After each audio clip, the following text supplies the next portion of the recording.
This is where the fun begins. The Lord Be With You podcast show, also known as Christian Fandom Geek on YouTube, is a Red 5 show, also affiliated with Fandom Collective. So, enjoy the show, and the Force will be with you very soon on the Lord Be With You podcast show. There's one, set for stun. You don't know the power of the dark side. Welcome to the Lord Be With You podcast show, also known as Christian Fandom Geek on YouTube. Great to be back in 2022 after a Christmas hiatus. Really missed doing episodes with you guys, but it was also really great to kind of have some family time and just kind of relax as well. So how are you doing? I've missed speaking with you, and there will be some more regular episodes going forward as well. I'm trying to I've got some great ideas for episodes, but it's kind of getting the time to get them all down. But there will be more regular episodes anyway. Maybe not as many episodes as there were in 2021, because I did put out a lot of episodes and content in 2021. But there will be some more regular content. So for all you fans of the show, and for all you new fans of the show, thank you for listening, and welcome to what will be a wild ride in 2022 as well. A lot of fun as well. So I was kind of thinking, like, I wanted to do an episode that was a little bit different, but I really wanted to do another Star Wars episode, and there is a lot of Star Wars content on the channel. And I was looking around, and I was deliberately thinking, okay, I want to do an episode really talking about the Sith and the motivations of why the Sith are the way that they are, which is a bit different because I haven't really done an episode so far talking in that much detail about the Sith. So I found this story here from As Your Poets Have Said, which is, I guess, a kind of website, I think, that has Star Wars content on it, and I think is a bit more philosophical in its outlook, which really appealed to me. And it's talking about here the Sith, Nietzsche, and the nature of reality. So I'm going to be talking about reading some of this, but also giving my thoughts on it as well as it pertains to a Star Wars worldview, and also talking about morality, good and evil. So let's have a quick look at this. I'm not going to read it all word for word verbatim, but I am going to dip in and out of this story here. So here we go. With the ever-expanding canon of Star Wars saga, the writers elucidate Sith philosophy, comparing this with real-world beliefs, especially Frederick Nietzsche's master morality. We can draw key conclusions about the nature of morality and of the universe itself. So here we go. That's an interesting start. Here we go. The Lords of the Sith. Here we go. Approximately 10 years after the Revenge of the Sith, rebels on Ryloth, led by Cham Syndulla, I don't know if I've pronounced that correctly, but anyway, let's continue, assault a Star Destroyer, stranding Darth Vader and the Emperor in a tropical forest, and proceed to hunt them down. This novel by the Lords of the Sith by Paul S. Kemp includes the thoughts and dialogue of apprentice and master, giving insight into their worldview. No insignificant spoilers follow. Well, let's just continue anyway. Introduction includes Vader's meditation. Fear was a tool used by the strong to cow the weak. Hate was the font of true strength. Suffering was not the result of the rule of the strong over the weak. Order was. By its very existence, the Force mandated the rule of the strong over the weak. The Force mandated order. The Jedi had never seen that, and so they'd misunderstood the Force and had been destroyed. But Vader's master saw it. Vader saw it, and so they were strong, and so they ruled. Okay, let's continue. Vader doesn't seek power just because he wants it. He is not guided by selfishness alone. According to his worldview, his moral duty requires that he seeks and exerts power because he is powerful. He is a powerful individual. The Force even mandates it. So, okay, initial thoughts here. That's quite interesting.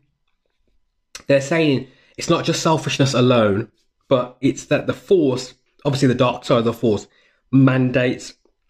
Obviously, for the Sith, they're thinking of the Force as it's an all-encompassing power in the universe, and they are wielding that power.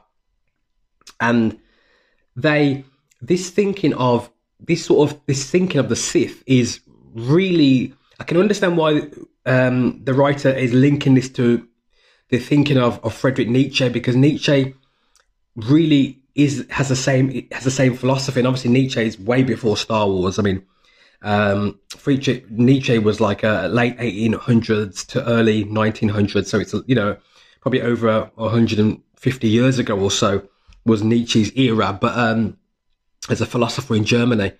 But it really does line up with that type of thinking, that the Sith are, obviously we know that as the main villains in Star Wars, and obviously I think Sidious or Palpatine and Vader in the films are the most dominant and powerful Sith we know of. You could argue that Sidious, the Emperor, Palpatine, is the most powerful Sith of all time within the Star Wars universe. I think that could be fairly argued. He's a very powerful character and nemesis to the Jedi indeed. Let's continue here. Master and slave morality. In The Genealogy of Morals, Frederick Nietzsche maintains societies such as the Roman Empire initially function with master morality until movements like Judaism and Christianity grow up and oppose it, which he calls slave morality. In the former, the aristocrats and nobility create value, determining good and bad, depending on what benefits them, and believing their good ultimately benefits society. Similarly, Vader contends that the rule of the strong brings order society needs. In response, Nietzsche argues the lower classes hate the upper class, identifying them and their virtues as evil. Out of resentment, they value what the nobles disregard. Hence, as Wikipedia puts it, master morality values pride and power, while slave morality values things like kindness, empathy, and sympathy. Nietzsche praises the nobles for their power and criticizes the lower class as vulgar, weak, cowardly, and petty, supposing their love and forgiveness serve as pretext for weakness.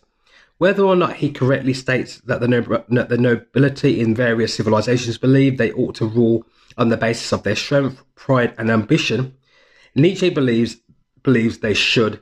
In this way, his master morality lines up with Sith philosophy. Very interesting. I'm agreeing with that. I think that's how Nietzsche views the world, and it does line up with how George Lucas has kind of wrote the Sith in terms of their power dynamic, their paradigm of rule and leadership, and how they use the Force for control, order, and power. But it's very interesting how he opposes Christianity, Judaism, Judeo-Christianity as a slave religion sort of thing, and in terms of that values of kindness and empathy and sympathy are what the lower classes value, because they can't have power or order because they're not in control, they're not running the show. Really interesting, because I think, like, in our time and era, we would value kindness and love and empathy as great and noble qualities, and in fact we would look for leaders who have those characteristics. If we can get a leader that has that sort of virtue, if you look at, even if you look at someone who's a civil rights leader, Martin Luther King, and how he looked for peace rather than for revenge against his oppressors. You know, we look up to Martin Luther King Jr. because he is a leader. He was a leader of the black community, a minister of the gospel, leader in the civil rights movement, who didn't call for revenge against his oppressors from the white community. He didn't call for revenge. He called for unity. He called for we want our children to play together. We want a unified society with fairness and love, peace, acceptance, tolerance, all these. So we look for leaders that have great virtues, that are morally good.